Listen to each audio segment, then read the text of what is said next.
Hello students. पिछले video में हमने पढ़ा था कवि सुमित्रानंदन पंत की कविता ग्रामश्री। इसमें कवि गाँव में जो फसलों पर जो नई नई फसलें आई हुई होती हैं वो कवि को कैसी दिखाई देती हैं उसके बारे में बताया था।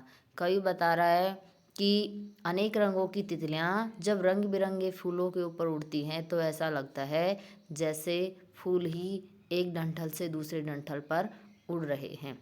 आगे कवि क्या कह रहे हैं, अब रजत स्वर्ण मंजरियों से लद गई आम्र तरु की डाली। अब कह रहे कि आम्र तरु आम का जो पेड़ है उसकी डाली पर रजत स्वर्ण मंजरी अर्थात उस पर बोर आ गया है। जब कोई भी फल लगता है तो उससे पहले वो बोर आता है उसमें, तो उस बगर बोलते हैं जैसे अपने देसी भाषा में, तो वो बोर आ गई है।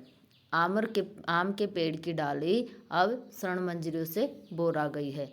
झड़ रहे ढाक पीपल के दल हो उठी कोकिला मतवाली। ढाक और पीपल के दल पत्ते झड़ रहे हैं और कोकिला मतवाली होकर बोलने लगी है। महके कटहल मुकुलित जामू जंगल में झरबेरी झूली। कटहल महकने लगा है अर्थात कटहल भी लग रहे हैं और जामुन मुकुलित आध खिला हो गया है। जंगल में झरबेरी झूली और जंगल में जो बेर की झाड़ियाँ होती हैं उन पर बेर लग गए हैं। फूले आड़ू नींबू दाड़िम आलू गोभी बैंगन मूली। और कौन कौन से फल और सब्जियां लगे हैं, आड़ू नींबू दाड़िम अनार आलू गोभी बैंगन और मूली की सब्जियां लगी हुई हैं। यानी कि गांव में ऐसा ही होता है कि हर तरफ फसल या फिर सब्जियां उगाई हुई होती हैं।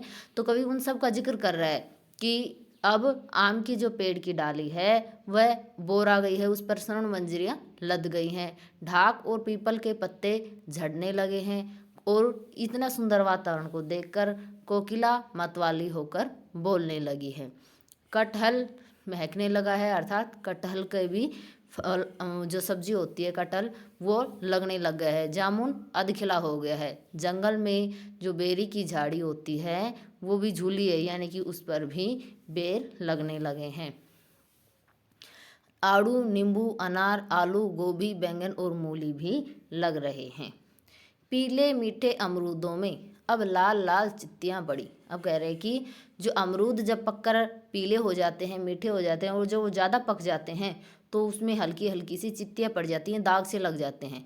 तो उसके लिए कवि कह रहा है कि अमरूद पककर पीले और मीठे हो गए हैं और उनमें लाल लाल दाग पड़ गए हैं। पक गए सुनहरे मधुर बेर अमली से तरु की डाल जड़ी।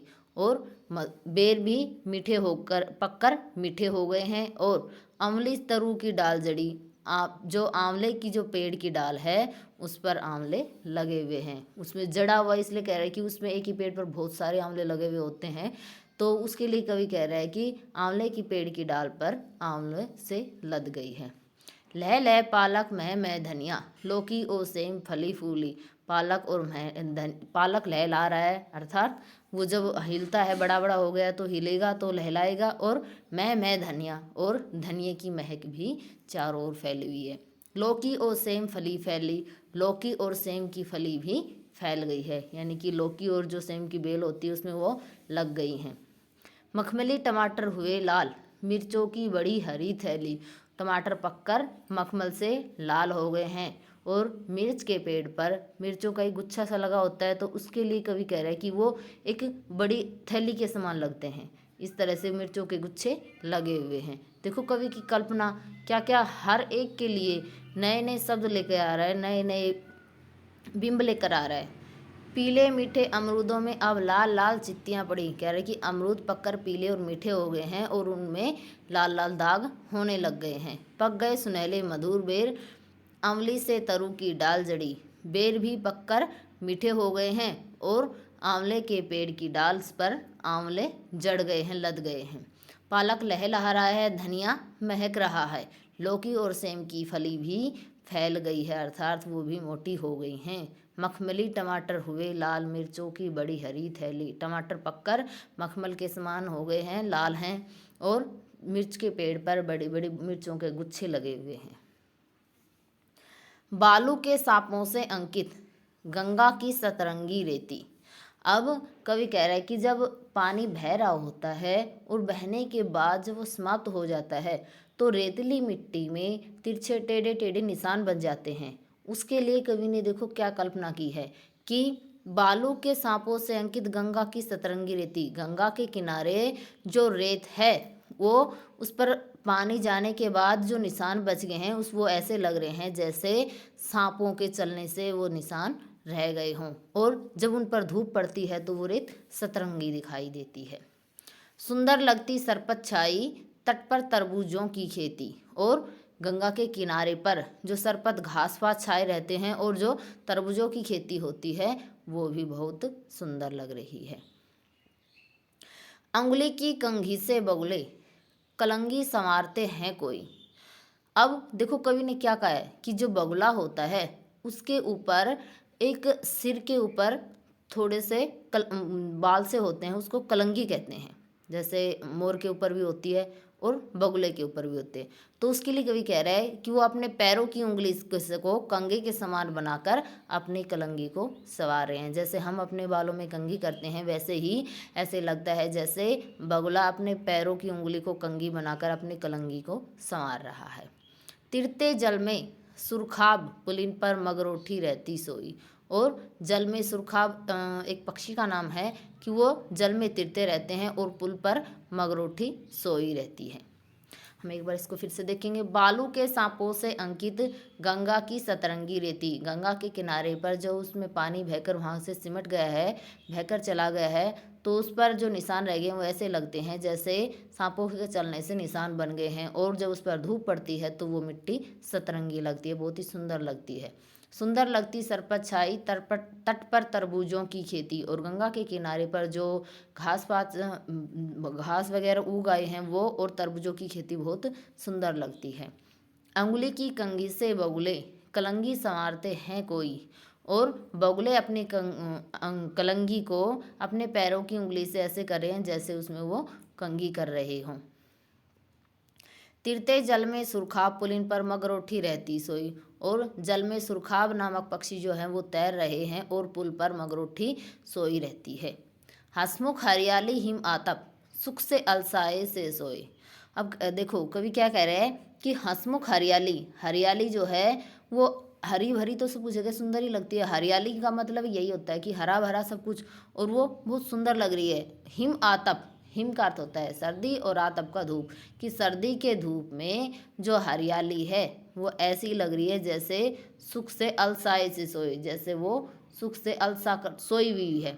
जैसे हम जब सोकर सुबह उठते हैं तो हमारे चेहरे पर आलस्य दिखाई देता है, ठीक वैसे ही जब सर्दी होती है भयंकर तो उस समय भी फसलों के जो पेड़ पत्ते वगैरह हैं वो थोड़े से मुरझा से जाते हैं, नीचे ढीले हो जाते हैं, और जब वो धूप लगती है तो वापस से खड़े हो जाते हैं। उसके लिए कवि कह रहा है कि जो गाँव में हरियाली फैली हुई है वो सर्दी की धूप में ऐसी लग रही है जैसे सुख से अलसाकर सोई हुई है।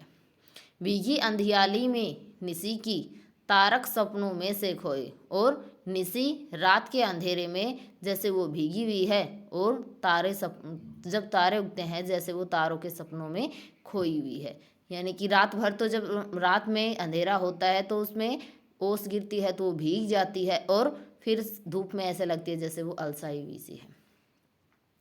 मरकत डिब्बे सा खुला ग्राम जिस पर नीलम नभ आच्छादन, और कह रहा है कि जो पूरा गांव है इतना भरा भरा इतना सुंदर लग रहा है जैसे मरकत का डिब्बा हो। यानी कि मरकत एक रत्न का नाम है, क्यों किसी डिब्बे में अगर रत्न हो तो वो हरा भरा दिखाई देगा, सुंदर लगेगा। वैसे ही मरकत के जो डिब्बा है उसमें किसी डिब्बे में जैसे मरकत नामक रत्न रखे हैं और वो खुला है, वैसा ही ये हरा भरा गांव लग रहा है, और ऐसा लग रहा है जिसके ऊपर नीले रंग का आसमान आच्छादन ढका हुआ है।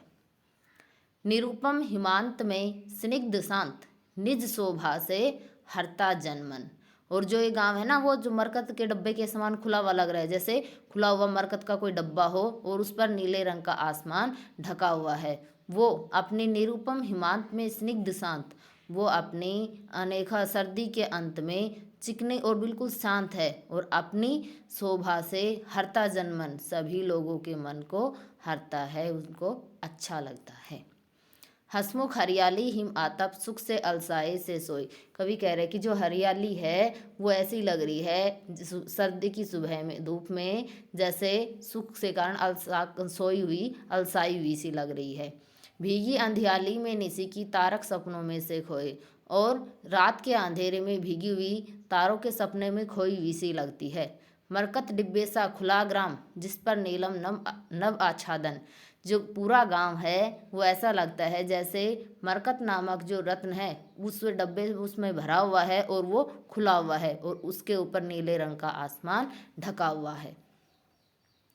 निरुपम हिमांत में स्निग्ध शांत निज शोभा से हरता जनमन। ये जो अनोखा गांव है अपनी शांति के कारण और अपनी शोभा से सभी लोगों के मन को हरता है। आपको इस चैप्टर का हिंदी अनुवाद अपनी नोटबुक में करना है। कोई डाउट हो तो मेरे से क्लियर कर लेना। ओके।